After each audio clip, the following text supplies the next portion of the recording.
Nesse vídeo, eu vou comentar sobre a primeira lei em volume de controle, né? Primeiro, então, são dois conceitos importantes para a gente tratar essa matéria: o que é um volume de controle, né, como se define, e o regime permanente. Então, são dois conceitos que nós temos que entender bem para poder prosseguir na matéria. Ali eu peguei o exemplo de uma turbina a vapor, né? A gente, numa turbina, um vapor de alta pressão que entra na turbina, né, aciona o eixo da turbina, aciona as pás, né, e ela vai produzir trabalho, né? Ela vai ter uma determinada potência. O que acontece? Esse vapor condensa, né, perde aquela energia. Então, nós podemos ter uma retirada de vapor de alta energia, uma retirada de vapor de baixa energia, e outros processos, né, um trocador de calor, aqui tira nessa saída de vapor de média energia, nós vamos ter um trocador de calor, por exemplo, né, para aquecer a água, ou para retirar o calor, ou para resfriar. A gente pode ter outros processos, né? O que é o volume de controle, então? É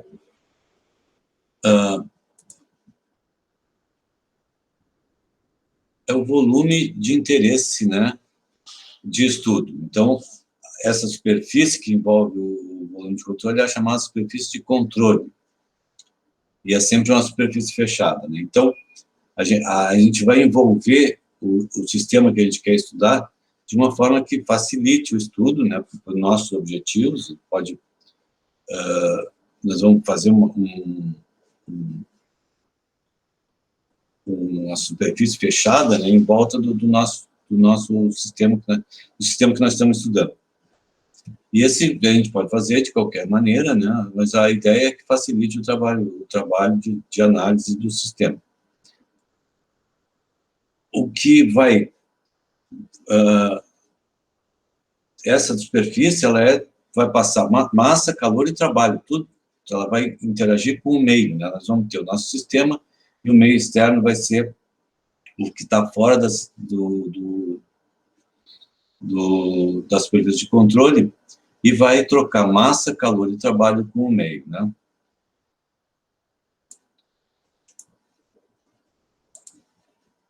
Aqui são as equações gerais de balanço de massa e balanço de energia, né? A variação da massa com o tempo é o somatório das massas que estão entrando, das correntes que estão entrando, menos o somatório das correntes que estão saindo, né? A gente, se tiver entrando mais massa do que está saindo, nós vamos ter um acúmulo de massa, né? A variação vai ser positiva. E nós vamos estar acumulando massa no sistema. Se tiver saindo mais massa do que está entrando, nós vamos ter uma diminuição de massa do sistema. É um ponto que não pode mais, né, diminuir. Bom, o que acontece quando a massa que entra é igual à massa que sai? Nós vamos ter zero, né, de variação de massa com o tempo. Tá? A mesma coisa com a energia, né? A primeira lei para volume de controle, então, vai ficar a variação total da energia com o tempo que o nosso sistema troca vai ser a taxa de calor, né, e a taxa de trabalho, ou seja, calor por unidade de tempo mais trabalho por unidade de tempo, né, a potência dos dois, né, energia dividido por tempo, sendo que a energia total é energia interna mais energia PV, que a gente já viu, energia cinética, energia potencial. Aqui só para lembrar, né, energia interna mais energia PV é a nossa entalpia. Então, o balanço de energia, para nós, vai ficar essa fórmula aqui. Nós vamos usar bastante esse tipo de balanço. Variação da energia com o tempo vai ser o somatório da energia que está entrando com as correntes que estão entrando, de entrada, né? Então, nós vamos ter a energia, a entalpia do material, a velocidade da corrente e a cota, né, a energia potencial daquele material. Menos a energia que está saindo nas correntes de saída, né? A massa, né, de saída vezes as entalpia específica, velocidade, né, da corrente, e energia potencial, né, somos as três, mais as taxas de calor e trabalho.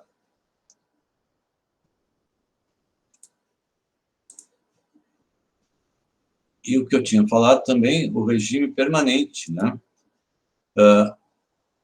O regime permanente ocorre nos processos, aqui no exemplo da turbina, quando ele está estabilizado, né? Ele vai, por exemplo, uma turbina, ela vai ter um regime transiente até o momento que ela vai trabalhar em regime permanente, que é o que é esperado. Ela vai estar produzindo uma determinada quantidade de energia, recebendo uma determinada quantidade de vapor, e essas variáveis todas são estáveis, vão permanecer iguais, né? Se a gente alterar, por exemplo, a entrada de vapor, vai alterar a entrada da saída de energia. Então, no regime permanente, que é o que a gente busca na hora de trabalhar, uma turbina, um processo qualquer, o volume de controle ele não vai se mover. Então, nós vamos considerar que a energia cinética e energia potencial de todo o sistema não vai alterar, é zero. O estado da substância em cada ponto não vai alterar. Ele vai ficar constante. Se eu tenho vapor a 400 kPa na entrada, eu vou continuar com esse vapor sempre a 400 kPa, no regime permanente. E o fluxo de massa e de energia não vão variar também, né? Eles vão permanecer constantes. Então, a energia que sai vai ser a energia que entra, a massa que sai é a massa que entra. Não vai, de repente, começar a sair mais massa do que está entrando, nem sair mais energia do que está entrando. Essa conservação de massa e energia é constante. A gente vai ver com mais clareza isso tudo no próximo exemplo.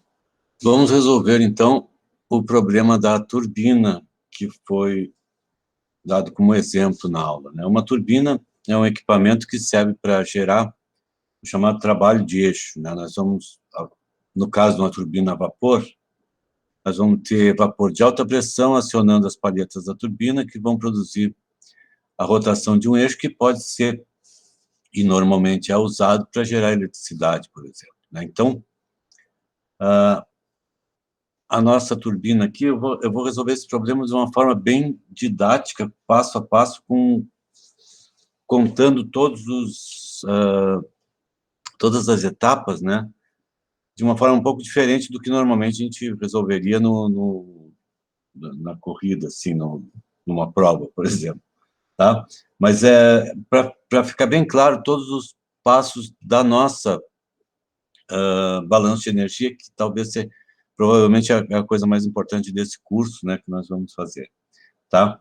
A nossa turbina, então, tem uma vazão de vapor d'água, né, uma vazão máxima de vapor d'água de 1,5 kg por segundo, né, é a corrente que entra na turbina, vapor com 1,5 kg por segundo, a quantidade, né, 1,5 kg por segundo.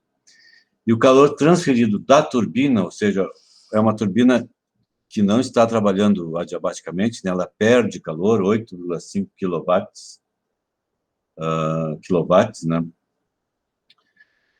e conhece os seguintes dados, né, entrada e saída, condição de entrada, 2 megapascal de pressão, 350 graus Celsius de temperatura,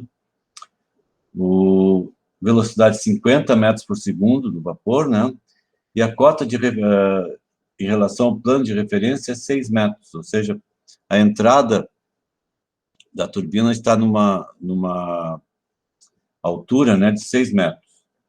E a condição de saída é pressão de 0,1 megapascal e título 100%, ou seja, ele está com vapor saturado 100%, ou seja, no limite para ter uma mistura líquido-vapor. Se aquecer 1 grau, vai virar vapor superaquecido. Se resfriar 1 grau, ele, né, ou menos, né, ele vai vai condensar, né? Está naquele limite de ter vapor 100%, mas é um vapor que está saturado. A saída do vapor, então, é 100 metros por segundo, né? a saída da turbina, né? Do vapor da turbina. E a altura 3 metros, ou seja, ele vai sair, a tubulação de saída está a 3 metros abaixo da tubulação de entrada.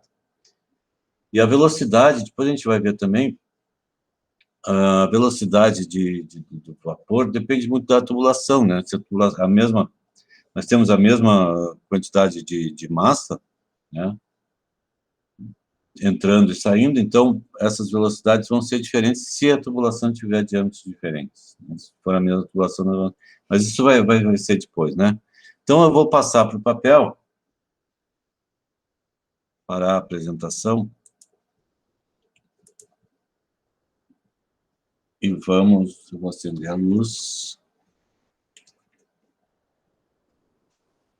a lâmpada, né? Então, está aqui a nossa equação, a nossa balanço de energia, a equação geral do balanço de energia. E aqui eu fiz um esquema da turbina, né? Normalmente a turbina é representada por esse trapézio, né? Ela recebe 1,5 quilogramas por segundo de vapor, né? A entrada da turbina, e sai, e a saída, né? O balanço de massa aqui fica muito simples, né? Massa de entrada, não tem como acumular, a massa de entrada vai ser igual à massa de saída, que as duas vão ser igual a 1,5 quilogramas por segundo, então, certo? Bom, aqui o sinal está trocado, né? Aqui a flecha, uma turbina está perdendo calor para o ambiente, né? Ela está aquecendo ali, quem chega perto dela vai sentir o aquecimento, e ela vai produzir trabalho de eixo, né? E vai perder calor nesses dados. Esses dados foram mais ou menos possíveis, né? São dados possíveis para uma turbina real, né? Então, a primeira coisa que a gente vai ver é a nossa balanço de energia aqui, né? A gente tem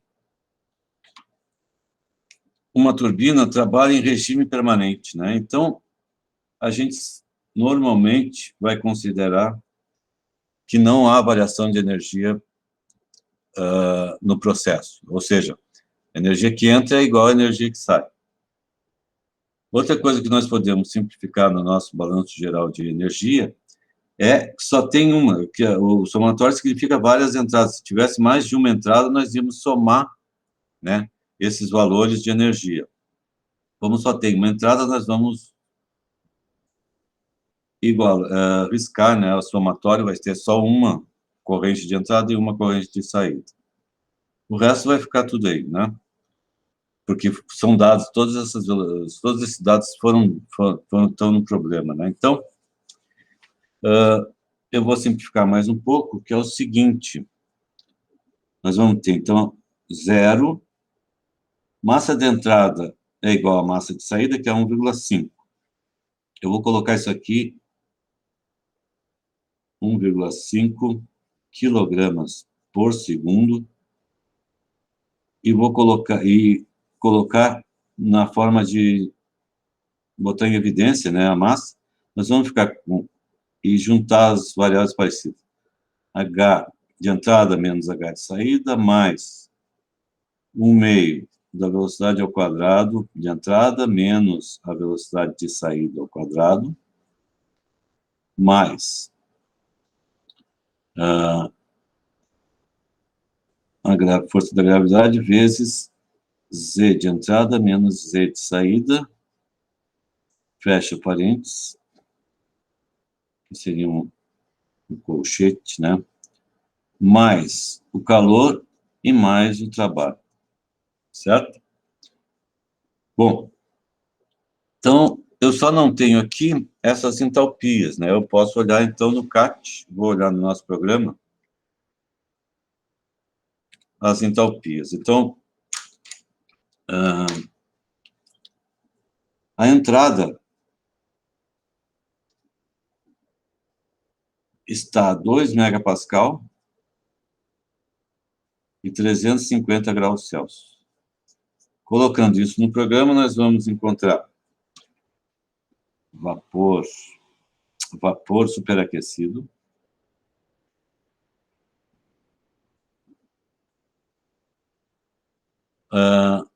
e a entalpia que a gente quer igual a 3.137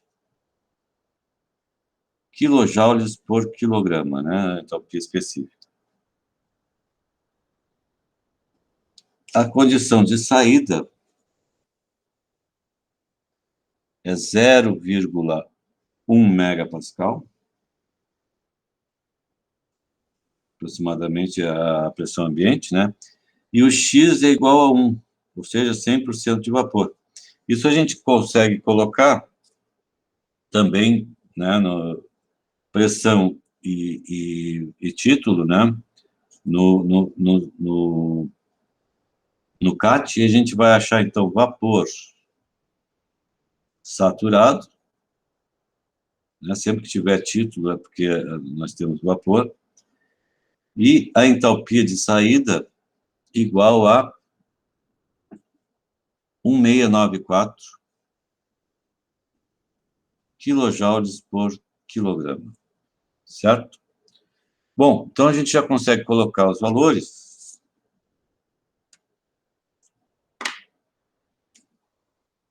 A nossa fórmula vai ficar 0.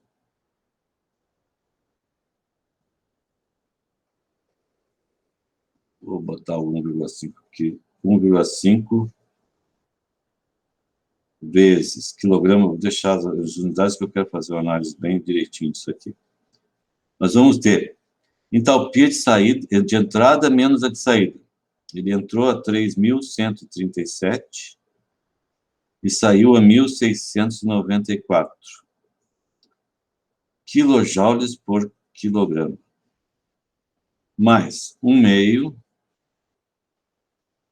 da velocidade de entrada, que era 50 metros por segundo ao quadrado, 50 metros por segundo ao quadrado, menos 100, que era a velocidade de saída, metros por segundo ao quadrado, né? Metros por segundo, velocidade é metro por segundo, ao quadrado vai dar metro por segundo ao quadrado. Mais a gravidade, 9,80665 metros por segundo, vezes a diferença de altura, de Z, né? Que vai dar 6 menos 3. A entrada era 6 menos 3. Fecha aqui, mais, vou deixar aqui Q mais W, que não coube. Tá, então, vamos lá, 0 vai ser igual. Primeiro, eu vou fazer uma análise das unidades. Eu tenho quilograma por segundo e aqui eu tenho quilojoule por quilograma. Quando eu multiplicar isso aqui, eu vou obter o quê?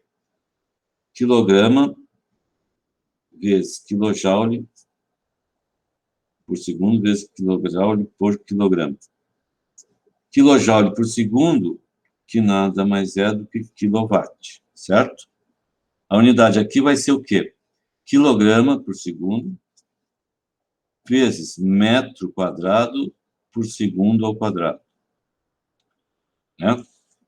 Aqui, então, se eu separar aqui, ó, eu vou ter, separar o metro aqui, isso aqui, ó, quilograma metro por segundo ao quadrado é Newton. Eu vou ter Newton metro por segundo, é joule por segundo, que é joule por segundo, né, que é watt. E aqui eu vou ter quilograma por segundo vezes metro por segundo ao quadrado, né, que é a aceleração da gravidade, vezes metro. Então, nós temos de novo aqui Newton metro é joule, joule por segundo, né? Então, ó, a gente tem quilowatt, watt e watt. Então, a gente nós vamos ter que deixar tudo em quilowatt, nós temos que dividir por 1000 isso aqui. Eu vou colocar, depois a gente divide, né? Então, eu vou colocar aqui, 0 vai ser igual 1,5 eu já fiz a conta aqui, vezes 462 quilowatts. Mais, aqui deu negativo, ó, 50 menos 100, deu menos 3.750. Vamos dividir por 1.000 quilowatts. Mais 6 menos 3 vezes 9,8, vai dar 29,43. 29,4 dividido por 1.000 quilowatts. Mais 8,5, aliás, menos 8,5, né? Esse calor, o sistema está perdendo calor, então o sinal é negativo, né? Ele está diminuindo a energia do sistema, né? Mais o trabalho. Então, eu vou passar o trabalho para cá, então vai dar menos W, vai ser igual. Agora eu estou com tudo em quilowatt, o 8,5 é quilowatt também. Nós vamos ter 462 vezes 1,5 é 693. Agora está tudo em quilowatt. Menos 5,625, mais 0,044, menos 8,5 quilowatts, né? E aqui, ó, por isso que eu separei direitinho, fiz as contas separadas para cada uma das influências, né? A gente vê que a principal quantidade de energia que está envolvida nesse sistema, na turbina, é a variação de entalpia, ou seja, a quantidade de entalpia, de energia que o vapor perdeu, foi transferida a maior parte para o trabalho de eixo, né, que é responsável pela potência que a turbina está fornecendo, né? A diferença de velocidades é muito pequena em relação à quantidade de entalpia, né, que foi envolvida, a energia devido à diferença de velocidades é pequena. E a diferença de energia potencial, então, é muito menor. E mesmo o calor perdido, né, esse aqui é um valor que pode ser real, também é pequeno. E normalmente, a gente considera, então, normalmente se desconsidera esses valores quando a gente está calculando uma turbina sem necessidade de ter uma precisão muito grande, né, um pré-projeto, para ter uma ideia do que acontece. Nos problemas, vocês vão ver que geralmente não é fornecida velocidade de entrada e velocidade de saída, nem cota de turbina, né? E normalmente se considera que a turbina trabalha diabaticamente, ou seja, que não vai trocar calor. Então, aqui na nossa turbina deu trabalho total 679 quilowatts. 679 quilowatts. Trabalho, então, produzido pelo sistema, na nossa convenção nós estamos usando negativo, 679 quilowatts. Né? Então, é a resposta à pergunta, né? A potência fornecida pela turbina. Ela está fornecendo 679 quilojoules por segundo. Né? E é uma turbina de médio porte. Né? Isso aí.